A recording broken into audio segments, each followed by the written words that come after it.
Tu n'es pas condamné à répéter les mêmes cycles encore et encore et encore. Tu n'es pas condamné à vivre la même souffrance. Tu n'es pas condamné à répéter les mêmes erreurs. Tu n'es pas condamné à rencontrer les mêmes personnes toxiques. Tu es libre, tu es fort et tu disposes de l'autorité que Jésus te confère pour contrecarrer les attaques du malin. Bienvenue sur ma chaîne, développement personnel par la parole de Dieu. Que sa lumière vous accompagne. Soyez bénis où que vous soyez. Likez, partagez, restez connectés. Ici on grandit, on s'élève, on est transformé.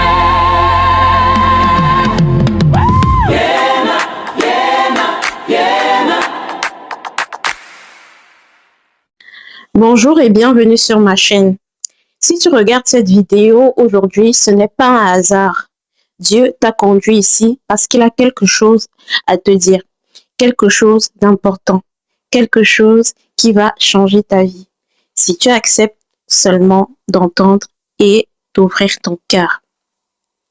Tu sais, il y a une question que beaucoup de personnes se posent en silence, parfois par honte et parfois avec découragement. Parfois même avec colère.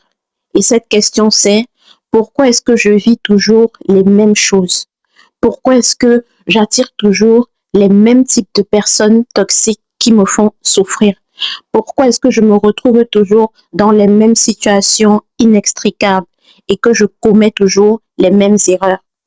Pourquoi est-ce que ma situation ne change pas, malgré mes prières, malgré mes efforts, malgré ma foi? Pourquoi est-ce que j'avance et je recule, et puis j'avance encore, et puis je recule encore? Comme si quelque chose d'invisible me retenait, comme si une force maléfique, mystérieuse, effaçait chaque progrès que je faisais. Eh bien, aujourd'hui, on va appeler les choses par leur nom. Ce que tu vis, ça s'appelle un cycle négatif.